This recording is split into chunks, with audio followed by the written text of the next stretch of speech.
तस्वीरें आ रही हैं लगातार। जो 22 जनवरी का इवेंट है, क्योंकि इसको इवेंट कहा जाएगा, जिस तरीके से पूरा ये प्लान आउट किया गया है 22 जनवरी को प्राण प्रतिष्ठा के नाम पर राजनीतिक ये प्रोग्राम हो रहा है, तो इसको लेकर के सारा का सारा ध्यान जिस तरीके से राम मंदिर अयोध्या पर किया गया है। तो देखिए इस तरीके के जो ये 3 लोग पकड़े गए हैं, तो इस जांच करे, एटीएस ने पकड़ा है, जांच करे, 3 लोग हैं। तीनों लोग जो अलग धर्म से हैं, कोई भी माइनॉरिटी या मुस्लिम समुदाय से नहीं है। तीनों लोग जो हैं, प्रदीप पूनिया हो या अजीत कुमार हो या फिर एक प्रदीप पूनिया है, अजीत कुमार है, शंकर लाल हैं। ये 3 व्यक्ति हैं जिसको लेकर के लगातार चर्चा चल रही है कि इन लोगों का कनेक्शन, ये बताया जा रहा है कि खालिस्तानियों से था, ये बताया जा रहा है कि कनाडा के अंदर ये कुछ खालिस्तानियों के संपर्क में थे। बहुत सारी चीज़ें हैं, एटीएस को जांच करनी चाहिए।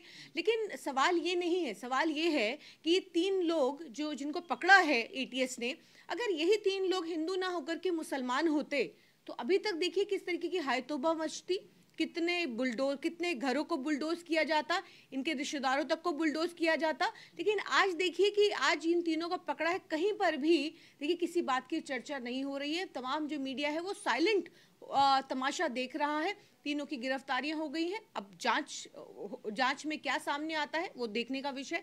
लेकिन बात यह है कि आज बुलडोजर जो न्याय होता था, वो बुलडोजर न्याय कहाँ गया, वो कहाँ, अब क्यों इन तीनों लोगों के घरों पर बुलडोजर नहीं चल रहा है, क्यों मीडिया हाय तौबा नहीं मचा रही है, जबकि क्योंकि सारा ध्यान राम मंदिर पर जिस तरीके से केंद्रित किया गया है और हर तरीके से अलग अलग शगुफे छोड़े जाते हैं, राम मंदिर चर्चा में रहे किसी न किसी जरिए, किसी न किसी तरीके से। आज देखिए कि देश के प्रधानमंत्री भी किस तरीके से अहंकाराचार्य बन करके वहाँ पे, आप देखिए किस तरीके का ये बताया जा रहा है कि वो कुछ नहीं खा रहे हैं, वो नारियल पानी पी रहे हैं। वहीं दूसरी तरफ टाइम्स ऑफ इंडिया ये कह रहा है कि नहीं वो तो फ्रूट्स खा रहे हैं, वो फ्रूट्स के अलग अलग नाम भी बता रहे हैं बाकायदा।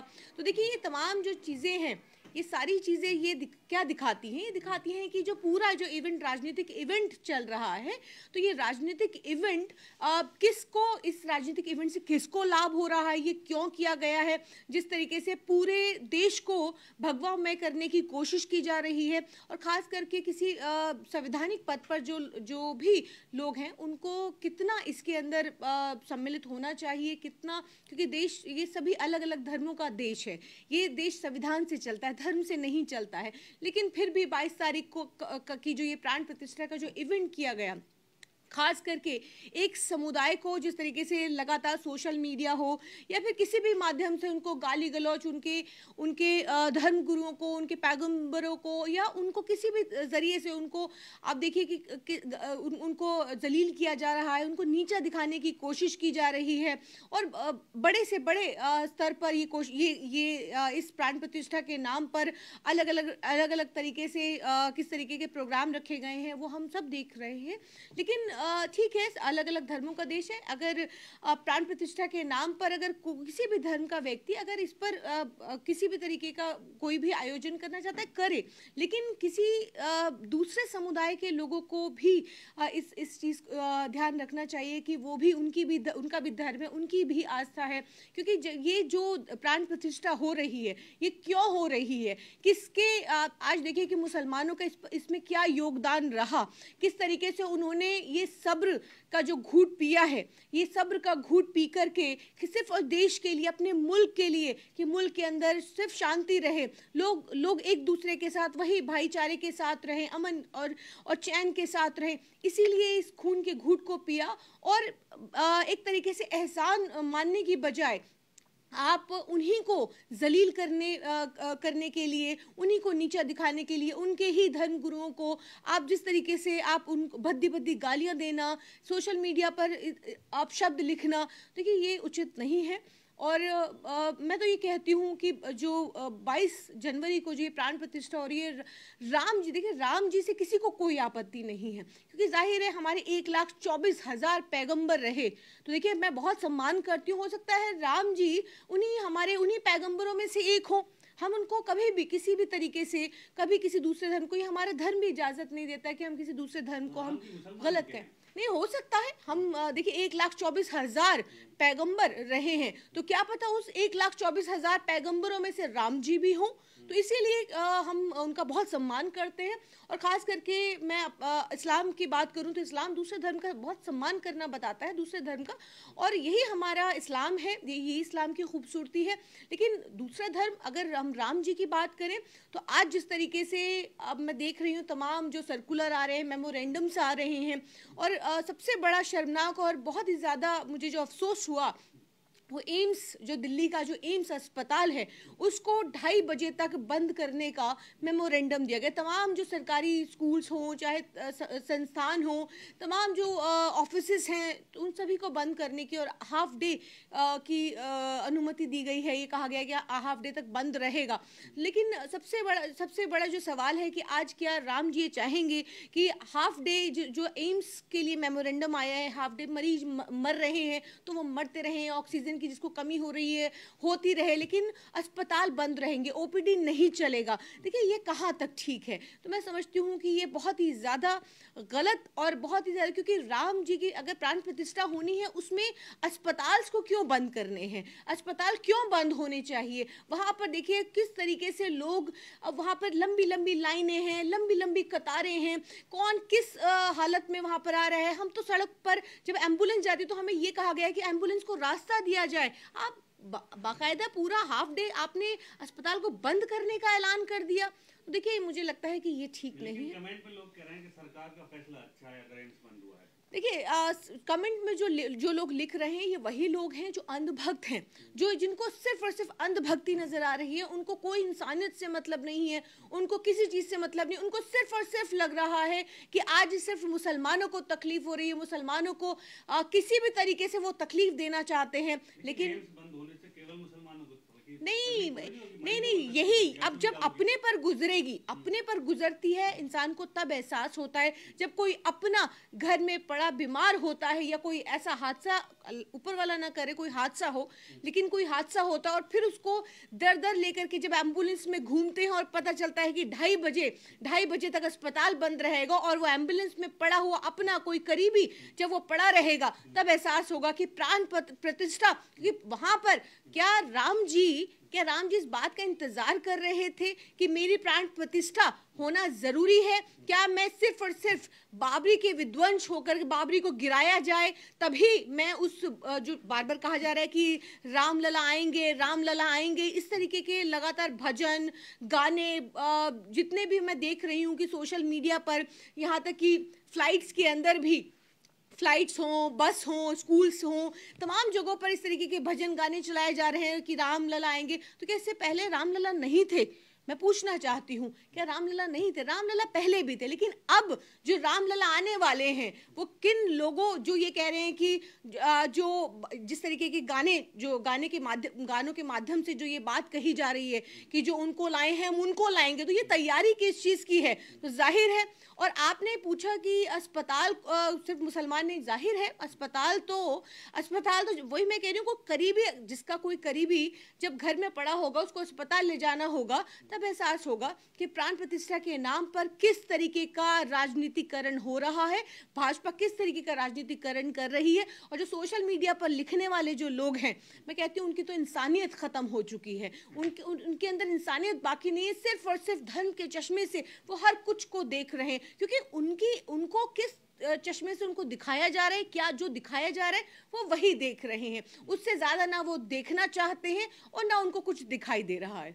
लेकिन आप कह रही हैं इंसानियत खत्म हो रही है, जब मीडिया ये दिखा रहा है कि अस्पतालों में जाने की जरूरत ही नहीं रहेगी जब राम मंदिर बन जाएगा। हाँ, जाहिर है फिर अस्पताल बंद ही रहेगा। जाहिर है कि आपको अगर किसी भी चीज़ की अगर बेरोजगारी है तो आपको कहाँ जाने के लिए बताया गया है? एक पत्रकार महोदय जो कि अब जिनको हम गोदी मीडिया कहते हैं, वो ये कहते हैं कि अगर आपको कुछ भी चाहिए, अब आप राम आ जाएंगे तो फिर आपको, यानी कि इस देश में पहले राम नहीं थे, यानी कि सवाल ये है कि इस देश में पहले राम नहीं थे जो अब राम आएंगे, प्राण प्रतिष्ठा के बाद ही राम आएंगे इस देश में। देखिए ये जिस तरीके से मैं तो कहती हूँ अंतिम संस्कार देश की जो मीडिया है, जो जिस तरीके से अपने पोस्टर और बैनर से जो अपने जो तमाम जो न्यूज़ चैनल्स की जो आप देखिए कि आप टैगलाइंस देखिए, आप उनकी जो किस तरीके के जो वो प्रोपेगेंडा जो न्यूज़ चला रही हैं वो देख लीजिए। आप कहीं पर भी कि जिस तरीके की वो उनकी वो बीजेपी प्रवक्ता बन करके जिस तरीके से बोल रहे हैं, उनकी जुबान देखिए कि किस तरीके से वो बीजेपी प्रवक्ता के तौर पर वो बात कर रहे हैं। तो जाहिर है कि आपको उनको लगे कि राम आ गए तो सब कुछ आ गया, आपको देश के अंदर बेरोजगारी खत्म हो गई है, आपके महिलाएं सुरक्षित हो गई हैं, देश के अंदर हर कुछ ठीक हो गया, आपको कुछ भी चाहिए तो आप मंदिर के बाहर चले जाइए और मंदिर के बाहर आपको वो मिल जाएगा। तो आज देश के अंदर वो जो मीडिया दिखा रही है, लोग सिर्फ वही देखने का काम कर रहे हैं। आप जगह जगह देखिए कि आप किस तरीके से एक इस इवेंट को मीडिया किस तरीके से हाइप दे रही है, किस तरीके से दिखाने का काम कर रही है।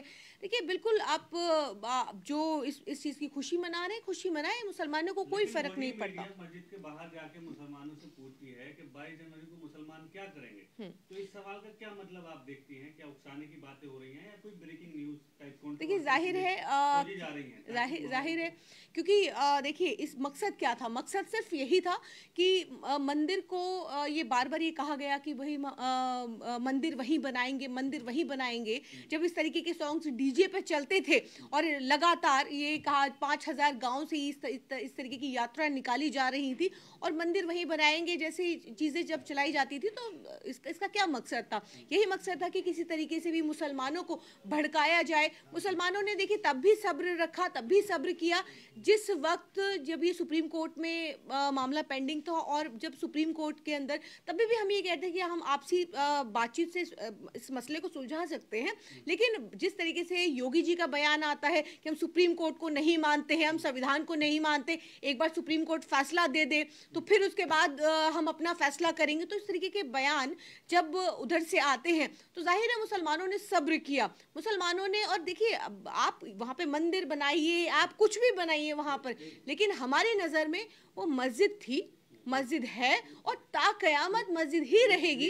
लेकिन आरफा जी, सोशल मीडिया में एक मैसेज काफी सर्कुलेट हो रहा है, वायरल हो रहा है कि मुस्लिम औरतें बुर्खा लगाकर मार्केट में 22 जनवरी को जिस दिन उद्घाटन है राम मंदिर का ना निकले। अब मुस्लिम मर्दों से भी कहा गया है कि वो भी अपने घरों में रहें। तो इस तरीके का फैसला क्या दुरुस्त है, ये बताइए। देखिए क्या करेंगे, मारेंगे।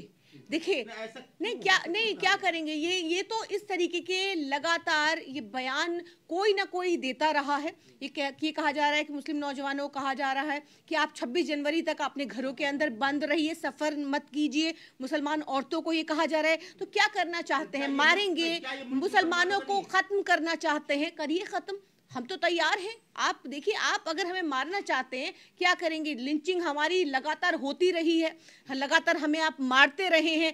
आप क्या चाहते हैं कि हम घर में कैद हो जाएं? आप हमें कैद कर देना चाहते हैं। हमारी हर चीज़ से आपको तकलीफ है। हम नमाज पढ़ते हैं तकलीफ है, रोज़ा रखते हैं तकलीफ है, ईद मनाते हैं तो तकलीफ है, बकरीद मनाते हैं तो तकलीफ है, हम बुर्खा पहनते हैं तो तकलीफ है, हम टोपी पहनते हैं तो तकलीफ है, हमारी हर चीज़ से तो तकलीफ है। तो देखिए, आप अगर हम ये चाहते हैं कि मुसलमान घरों से ही ना निकलें और इस तरीके का आप इवेंट बना करके मुसलमानों को दूसरे दर्जे का नागरिक बनाना चाहते हैं, तो हम ये कहते हैं ये मुल्क हमारा है। आप अगर इसको आप अगर हिंदू राष्ट्र बनाने की कोशिश करना चाहते हैं, आप करके देखिए, हमें कोई फर्क नहीं पड़ता। मुसलमानों को आप किसी तरीके के स्टेटमेंट्स दीजिए, कोई किसी मुसलमानों को किसी चीज से आपत्ति नहीं। जब सब्र कर लिया तो सब्र कर लिया। 22 जनवरी को मुसलमान क्या करेगा? अपने घरों के अंदर कुरान की तिलावत करेगा, कुरान अल्लाह से दुआ करेगा इस मुल्क की शांति के लिए, मुल्क के अंदर अमन चैन कायम रहे। जो इस देश के अंदर जो तानाशाह है, क्योंकि उस तानाशाह को लगता है क्योंकि हर दौर में एक तानाशाह आया है और उस तानाशाह इस दुनिया से फना भी हुआ है, लेकिन उस तानाशाह को कभी एहसास नहीं होता कि वो इस दुनिया से जाएगा और वो उस मिट्टी में मिल जाएगा। लेकिन इसी मिट्टी के अंदर उसको मिलना है।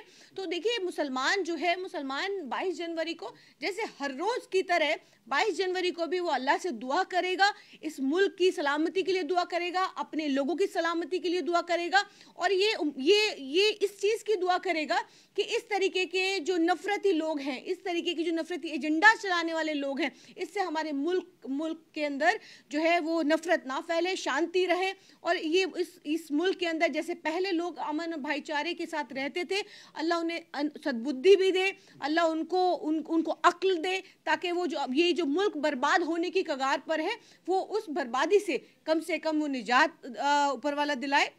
तो यही दुआ करेगा।